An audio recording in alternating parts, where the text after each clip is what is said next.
Hello friends, welcome to revision junction. तो आज हम डिस्कस करेंगे circular flow of income in two sector, three sector and fourth sector economy. ठीक है, लेकिन उसे समझने से पहले हम थोड़ा सा बात करते हैं स्टॉक एंड फ्लो के कॉन्सेप्ट के बारे में। देखो, जब कभी भी स्टॉक के बारे में बात होगा तो वहाँ पे हम यूज करते हैं पार्टिकुलर पॉइंट ऑफ टाइम। ठीक है, उसके हेल्प से हम मेज़र करते हैं। और अगर फ्लो की बात होती है तो वहाँ पे हम यूज करते हैं during the period of time. ठीक है, उसके हेल्प से हम क्या करते हैं, उसे फ्लो को मेज़र करते हैं। तो स्टॉक को समझने के लिए सबसे इजी एग्जांपल है, जैसे मैं अभी आपसे पूछूं कि आपके पास अभी जेब में कितने रुपए हैं। ठीक है, तो यहाँ पे मैं एक पार्टिकुलर पॉइंट ऑफ टाइम का यूज कर रहा हूँ कि अभी आपके जेब में कितने रुपए हैं।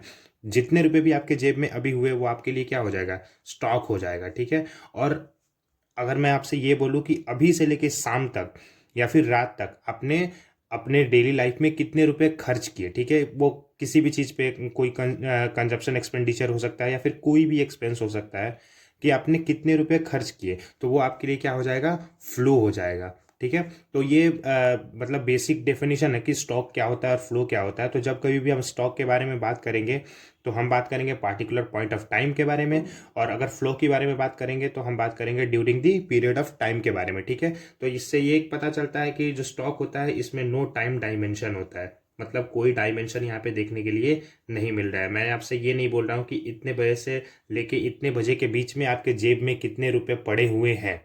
मैं एक particular point of time use कर रहा हूँ, जैसे अगर अभी 2 बज रहे हैं तो मैं आपसे ये बोल रहा हूँ कि 2 बजे आपके जेब में कितने रुपए हैं, तो वो आपका स्टॉक हो गया। ठीक है, या फिर मान लीजिए कि आपके घर पानी की टंकी होगी, तो पानी की टंकी की भी एक कैपेसिटी होगी कि 500 लीटर, 1000 लीटर, 200 लीटर, जितने भी हो, तो वो उसके लिए उस टंकी का क्या हो जाएगा, स्टॉक हो जाएगा। लेकिन आप सुबह से लेकर रात तक आपकी फैमिली जो है उसमें से कितने पानी का यूज कर रही है, वो उसका फ्लो हो जाएगा। तो यहाँ पे स्टॉक में जो होता है वो नो टाइम डायमेंशन होता है। फ्लो में जो होता है हैज़ टाइम डायमेंशन। यहाँ पे टाइम डायमेंशन हमें देखने के लिए मिलता है। ठीक है, इसके साथ साथ जो स्टॉक होता है वो एक स्टैटिक कॉन्सेप्ट है। ठीक है, स्टैटिक यानी यहाँ पे ज़्यादा चेंजेस आपको देखने के लिए नहीं मिलेंगे। वही अगर फ्लो की बात करें तो फ्लो क्या है, डायनेमिक कॉन्सेप्ट है, क्योंकि फ्लो तो चेंज होते रहता है ना। हो सकता है कि आज आपने 20 रुपये खर्च करे हैं तो आपका फ्लो जो है वो 20 रुपये का है। कल हो सकता है कि आप 50 रुपये खर्च करोगे तो उसका फ्लो जो है वो चेंज हो जाएगा। तो ये एक डायनेमिक कॉन्सेप्ट है। और स्टैटिक कॉन्सेप्ट इसलिए स्टॉक है क्योंकि पॉकेट मनी तो आपकी फिक्स है ना, कि डेली आपको 100 रुपये ही पॉकेट मनी मिलेगी।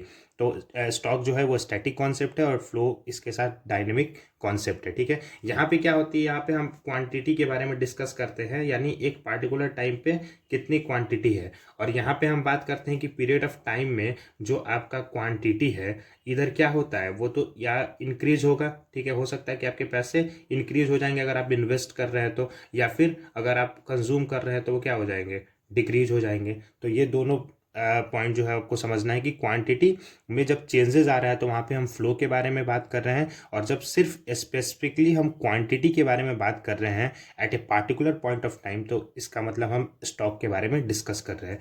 एग्जाम्पल देख लेते हैं। जैसे एग्जाम्पल की बात करें तो एक सिंपल सा एग्जाम्पल है क्वांटिटी ऑफ मनी। ठीक है, क्वांटिटी ऑफ मनी, जैसे मैंने स्टार्टिंग में ही बोला था कि आपके पास कितने पैसे हैं। ठीक है, और यहाँ पे हम क्या बात कर लेंगे, कैश फ्लो। ठीक है, आप तो अकाउंट्स में पढ़े भी होंगे कैश फ्लो। इधर कैश जो है वो आएगा या फिर कंपनी से कैश जाएगा, या फिर किसी इंडिविजुअल के पास कैश आएगा या फिर कैश जाएगा। ठीक है, अगर हम कंजप्शन कर रहे हैं तो ये स्टॉक है या फ्लो है, ऑफ कोर्स ये फ्लो है।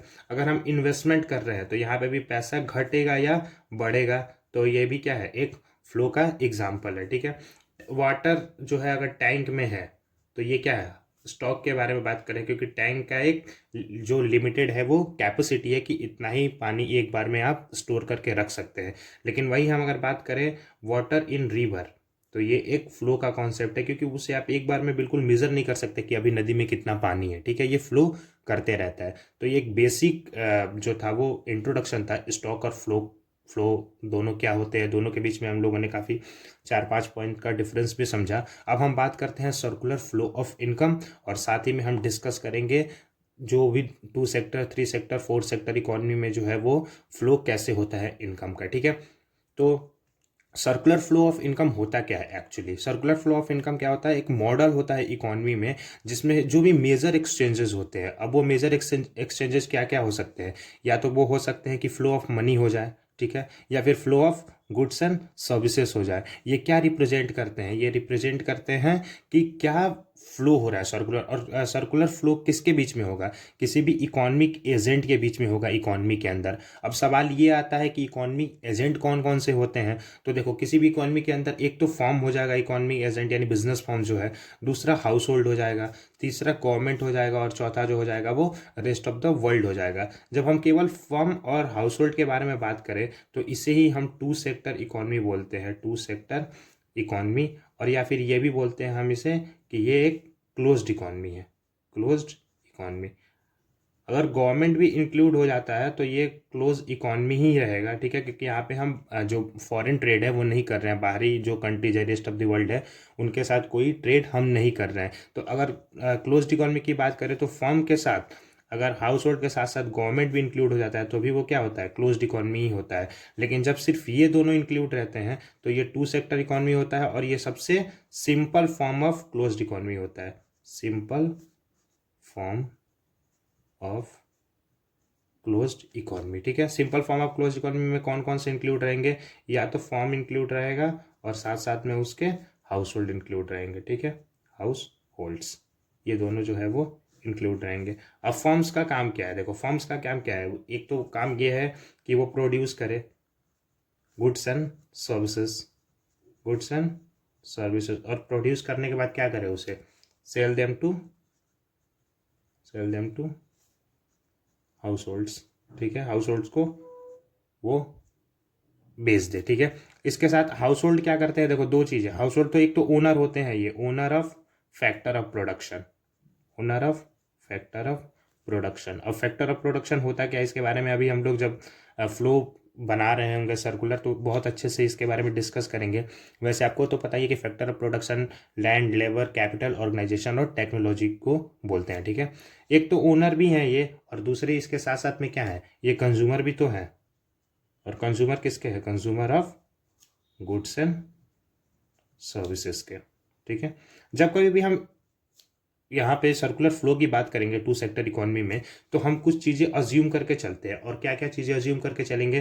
पहला चीज़ तो ये अज्यूम करके चलेंगे कि नो सेविंग इन इकोनॉमी। ठीक है, और नो सेविंग कहने का मतलब ये हुआ कि यहाँ पे हाउस होल्ड जो है वो भी सेविंग नहीं कर रहा है। ठीक है, हाउस होल्ड भी है, वो उसके पास भी जो भी इनकम आ रहा है उसको वो सेव नहीं कर रहा है। ठीक है, और साथ साथ जो फर्म्स है, फर्म्स भी अपना जो प्रॉफिट है उसको सेव नहीं कर रहा है, यानी जो भी प्रॉफिट्स आ रहे हैं उस प्रॉफिट्स को वो क्या कर रहा है? वापस से प्रोडक्शन में यूज कर ले रहा है। ठीक है, और साथ साथ हाउस होल्ड के पास भी जो इनकम आ रहा है वो वापस से यूज कर ले रहा है for the consumption of A goods and services. ठीक है, तो ये दोनों चीज़ हम जो है वो मान के चलेंगे, अज्यूम करके चलेंगे, और फिर हम देखेंगे कि टू सेक्टर में जो सर्कुलर फ्लो होता है वो कैसा होता है इनकम का। ठीक है, और गवर्नमेंट की बात करें तो गवर्नमेंट का रोल जो होता है किसी भी इकॉनमी के अंदर वो डिपेंड करता है कि किसी कंट्री का नेचर कैसा है। ठीक है, नेचर ऑफ इकॉनमी जो है वो कैसा है। ठीक है, अगर मान लो कि नेचर जो है वो कैपिटलिस्ट है तो उसके हिसाब से गवर्नमेंट का जो रोल होगा वो वहाँ पे प्ले करेगा। ठीक है,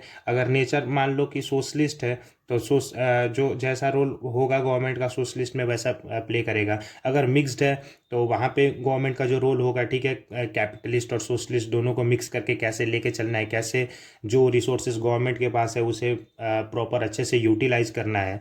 फिर गवर्नमेंट का जो है वो हाउस होल्ड के साथ क्या ट्रांसफ़र होगा, क्या लेन देन होगा। ठीक है, और फिर गवर्नमेंट का फॉर्म के साथ क्या लेन देन होगा, ये उस फ्लो का हिस्सा है। और हम जब लास्ट में डिस्कस कर लेंगे रेस्ट ऑफ द वर्ल्ड को इसके साथ, तो ये फोर्थ सेक्टर इकोनॉमी या फिर इसे हम बोल देंगे कि ये ओपन इकोनॉमी है। ठीक है, तो जब हम ओपन इकोनॉमी के बारे में बात करेंगे तो वहाँ पे हमें एक्सपोर्ट मिलेगा, इंपोर्ट मिलेगा। ठीक है, वहाँ पे हम बात करेंगे कि कैसे जो है वो एक कंट्री के लोग दूसरे कंट्री में काम करने के लिए जा रहे हैं, फिर वहाँ से जो है उनको पैसे कमा के अपने वापस से कंट्री में भेज रहे हैं। तो ये सारा जो है हम वो जो है वो सर्कुलर फ्लो के जो डायग्राम है उसमें डिस्कस करेंगे। ठीक है, तो यहाँ तक मैं उम्मीद करता हूँ कि आपको समझ में आ गया होगा कि फॉर्म क्या है, हाउस होल्ड क्या है, गवर्नमेंट क्या है, रेस्ट ऑफ द वर्ल्ड क्या है। फॉर्म और हाउस होल्ड जो है वो टू सेक्टर इकोनॉमी है और simplest form of two sector economy है। जब फॉर्म, हाउस होल्ड और गवर्नमेंट ये तीनों इंक्लूड हो जाते हैं तो ये थ्री सेक्टर इकोनॉमी हो जाता है। ठीक है, और हालांकि ये भी क्लोज्ड इकोनॉमी ही होता है क्योंकि बाहरी दुनिया से कोई लेन देन यहाँ पे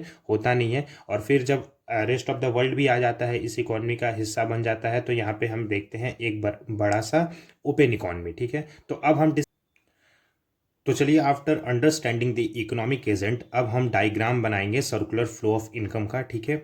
और हम डिस्कस करेंगे कि हाउस होल्ड बिजनेस फॉर्म के बीच में क्या क्या ट्रांजेक्शन्स हो रहे हैं, हाउस होल्ड गवर्नमेंट और बिजनेस फॉर्म के बीच में क्या क्या ट्रांजेक्शन हो रहे हैं, और इसके साथ हम ये भी देखेंगे कि ओपन इकोनॉमी में सारे जो इकोनॉमिक एजेंट्स हैं उनके बीच में क्या क्या ट्रांजेक्शन जो है वो हो रहे हैं। तो सबसे पहले बात करते हैं हाउस होल्ड और बिजनेस फॉर्म के बीच के ट्रांजेक्शन की। तो हाउस होल्ड जो है वो बिजनेस फॉर्म को क्या देगा, वो देगा factor of production, factor of production. और फैक्टर ऑफ प्रोडक्शन में क्या क्या चीज़ें होती है, लैंड हाउस होल्ड के पास है, लेबर हाउस होल्ड के पास है, कैपिटल, ठीक है, और साथ में ऑर्गेनाइजेशन। तो ये सारी चीज़ों का ट्रांजैक्शन जो होगा वो हाउस होल्ड से बिजनेस फॉर्म की तरफ होगा। और फिर इन सारे फैक्टर ऑफ प्रोडक्शन को यूज करके बिजनेस फॉर्म हाउस होल्ड को क्या देगा, goods and services, goods and services, ठीक है। तो ये एक फ्लो हो गया। दूसरा फ्लो क्या होगा कि जब फैक्टर ऑफ प्रोडक्शन जो है वो यूज करेगा बिजनेस फॉर्म, तो इसके बदले में बिजनेस फॉर्म हाउस होल्ड को क्या देगा, ये इनकम देगा, ठीक है, फैक्टर इनकम, ठीक है, फैक्टर इनकम प्रोवाइड करेगा।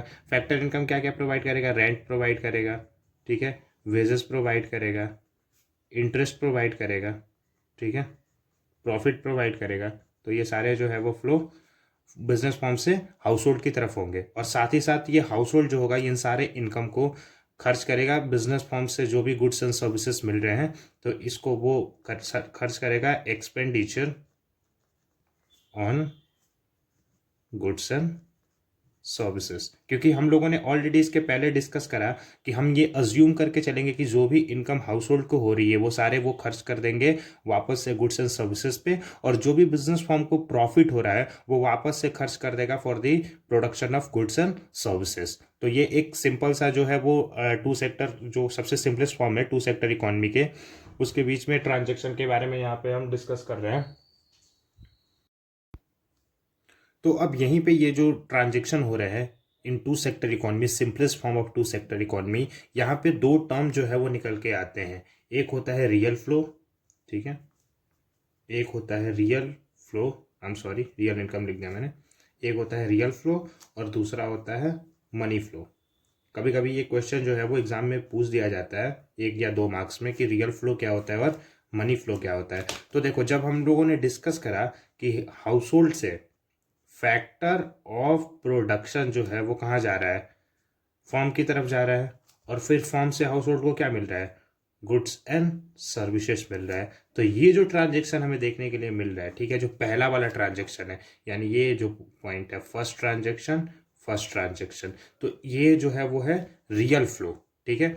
और मनी फ्लो में क्या हो रहा है, मनी फ्लो में जब फैक्टर ऑफ प्रोडक्शन के बदले हाउस होल्ड को क्या मिल रहा है, हाउस होल्ड को मिल रहा है फैक्टर इनकम, और इसी फैक्टर इनकम को वो यूज कर रहा है किसके पास, फॉर्म के पास यूज कर रहा है वापस से, और फिर किसके लिए यूज कर रहा है, expenditure on, expenditure on goods and services.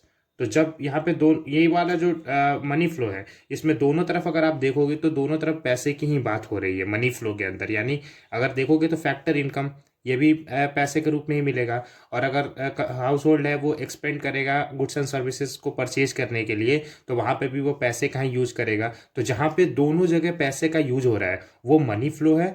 और जहाँ पे यहाँ पे फैक्टर ऑफ प्रोडक्शन में कहाँ, या फैक्टर ऑफ प्रोडक्शन जब आप देख रहे हैं तो यहाँ पे पैसे का यूज नहीं, यहाँ पे यूज है लैंड, लेबर, कैपिटल और ऑर्गेनाइजेशन का, और साथ ही बदले में क्या मिल रहा है, गुड्स एंड सर्विसेज। तो यहाँ पे दोनों जगह कहीं पे भी पैसे का कोई जो है वो जिक्र नहीं है, तो ये रियल फ्लो है। और जहाँ पे पैसे का जिक्र है वो है मनी फ्लो। तो उम्मीद करते हैं कि एक छोटा सा बेसिक कॉन्सेप्ट ही आपको समझ में आ गया होगा। अब हम डिस्कस करते हैं transaction between house hold, business firm और गवर्नमेंट, क्योंकि गवर्नमेंट जो है वो इंक्लूड होता है इन थ्री सेक्टर इकोनॉमी। तो थ्री सेक्टर इकोनॉमी में सबसे पहले बात करते हैं हाउस होल्ड और गवर्नमेंट के बीच में क्या ट्रांजैक्शन होता होगा, ठीक है। तो अगर हाउस होल्ड और गवर्नमेंट को देखें तो हाउस होल्ड से गवर्नमेंट को क्या मिलता है, सोचिए और बताइए क्या मिलता है, ठीक है, क्योंकि हम सारे लोग जो है वो पे करते हैं, और वो है net net tax payment. House hold से गवर्नमेंट को यही मिलता है ना, नेट टैक्स पेमेंट।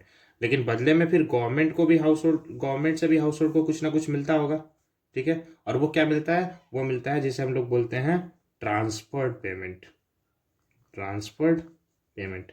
अब ये ट्रांसफर्ड पेमेंट क्या क्या हो सकता है? ट्रांसफर्ड पेमेंट जो है वो हो सकता है पेंशन, ठीक है, स्कॉलरशिप्स, स्कॉलरशिप्स, वेजेस, जो गवर्नमेंट एम्प्लॉयज़ है उनको सैलरीज। तो ये सारा जो है वो गवर्नमेंट से किसकी तरफ मिलता है? हाउस होल्ड की तरफ। तो ये एक फ्लो आपको समझ में आ गया। अब जो गवर्नमेंट और बिजनेस फॉर्म के बीच में भी एक फ्लो होता होगा, तो वापस से हम ये देखने के लिए मिलता है कि बिजनेस फॉर्म जो है वो गवर्नमेंट को क्या पे करता है? क्या बिजनेस फॉर्म टैक्स पे करता है या नहीं करता है? गवर्नमेंट को करता है, 100% करता है। तो यहाँ पे क्या मिलता है? नेट टैक्स पेमेंट मिलता है गवर्नमेंट को। किससे? नेट टैक्स पेमेंट मिलता है बिजनेस फॉर्म से। लेकिन बदले में वापस से गवर्नमेंट जो है वो बिजनेस फॉर्म को कुछ ना कुछ तो देता ही होगा ना। तो एक तो सब्सिडीज, सब्सिडीज जैसे हम देखते हैं कि बहुत सारे जो है प्रोग्राम गवर्नमेंट जो है वो रन करता है कि आप जो है वो बिजनेस स्टार्ट करिए तो आपको अलग अलग टाइप के सब्सिडीज जो है वो हम देंगे। इसके अलावा मान लो कि गवर्नमेंट जो है वो बहुत सारे पर गुड्स जो है, गवर्नमेंट जो है गुड्स क्या करता है? परचेज करता है बिजनेस फॉर्म से, ठीक है। क्योंकि ऐसा तो नहीं है ना कि गवर्नमेंट जो है वो जितने भी गुड्स यूज कर रहा है, ठीक है, वो खुद से प्रोड्यूस कर रहा है। तो इकॉनमी के अंदर बिजनेस फॉर्म ही है, यानी प्रोड्यूसर ही जो है वो गुड्स को या फिर सर्विसेज को जो है वो प्रोड्यूस कर रहा है।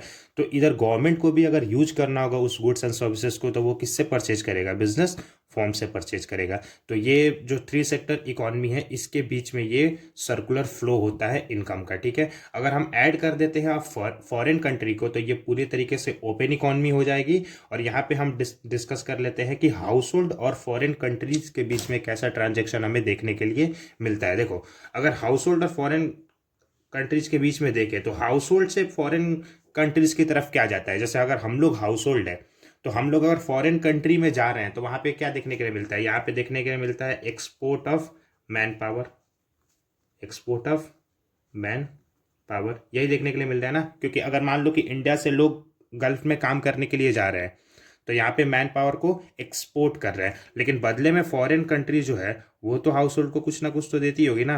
तो बदले में जो पैसे मिलते हैं, यानी जो इनकम वहां से जनरेट होकर इंडिया में आ रहा है, इसको हम लोग यूज करते हैं एक वर्ड जिसका नाम है फॉरेन रेमिटेंस। Foreign remittance. और फॉरेन रेमिटेंस के मामले में इंडिया भी नंबर 1 पे है अप्रॉक्स। क्योंकि हमें भी पता है कि सबसे ज़्यादा इंडिया के लोग ही बाहर के कंट्रीज़ में काम करते हैं, चाहे वो हर क्लास में हो गया, लेबर क्लास हो गया, फिर या फिर मिडिल लेवल मैनेजमेंट हो गया, बहुत जगह टॉप लेवल ऑफ मैनेजमेंट हो गया, ठीक है। तो ये फ्लो जो होता है वो फॉरेन कंट्रीज़ और हाउस होल्ड के बीच में होता है। इसके अलावा फॉरेन कंट्रीज और बिजनेस फॉर्म के बीच में भी तो कुछ ना कुछ होता होगा ना। अभी ये तो बहुत ही बेसिक सी चीज़ है। जैसे मान लो कि ये इंडिया का बिजनेस फॉर्म है, ठीक है, और फॉरेन कंट्री को अपना कोई गुड्स एंड सर्विस जो है वो बेच रहा है, ठीक है। तो यहाँ पे क्या होगा? ये एक्सपोर्ट होगा, ठीक है, export of goods and services. लेकिन साथ साथ में मान लो कि बहुत सारे ऐसे गुड्स एंड सर्विसेज है जो बाहर से इंडिया के कंट्री में आ रहे हैं, ठीक है। तो ये जो होगा, ये कौन सा फ्लो होगा? ये होगा import of goods and services. तो ये है जो है वो पूरा का पूरा सर्कुलर फ्लो ऑफ इनकम। हम लोगों ने डिस्कस करा 2 सेक्टर को भी, हम लोगों ने डिस्कस करा 3 सेक्टर को भी, और हम लोगों ने डिस्कस करा पूरे के पूरे ओपन इकोनॉमी को भी, ठीक है। एक छोटा सा टर्म है कि फाइनेंशियल, मान लो कि अगर मार्केट है तो उसके बीच में, इन दोनों के बीच में कैसा ट्रांजेक्शन देखने के लिए मिलता है। तो ये भी देख लेते हैं। ये यहाँ पे आ गया फाइनेंशियल मार्केट अपना, और यहाँ से आ गया ये बिजनेस फॉर्म, ठीक है। तो हाउस होल्ड अगर सेविंग करेगा तो सेविंग कर लेगा, तो वो इन्वेस्ट कर देगा इन फाइनेंशियल मार्केट। इधर किसी भी रूप में कर सकता है, डेप्ट के रूप में, बॉन्ड्स के रूप में, इक्विटी के रूप में, किसी भी रूप में। फिर ये फाइनेंशियल मार्केट क्या करेगा? वापस से लोन दे देगा बिजनेस फॉर्म को, या फिर बोरोइंग फॉर इन्वेस्टमेंट, ठीक है, बोरोइंग फॉर इन्वेस्टमेंट। ये बिजनेस फॉर्म ही है। ये फाइनेंशियल मार्केट से क्या कर लेगा? पैसे उठा लेगा, ठीक है। यहाँ पे बिजनेस फॉर्म क्या कर रहा है? फाइनेंशियल मार्केट से पैसे उठा ले रहा है। तो यहाँ पे भी ट्रांजेक्शन तो उसी तरीके से देखने के लिए मिल रहा है कि हाउस होल्ड ने अपना पैसा कहाँ दिया? फाइनेंशियल मार्केट को दिया, और फिर बिजनेस फॉर्म ने ये पैसे फाइनेंशियल मार्केट से उठा लिया for the production of goods and services. तो ये भी एक फ्लो है अगर हम फाइनेंशियल मार्केट के टर्म में बात करें तो। तो उम्मीद करता हूँ कि आपको ये सारे कॉन्सेप्ट जो है वो क्लियर हो गए होंगे।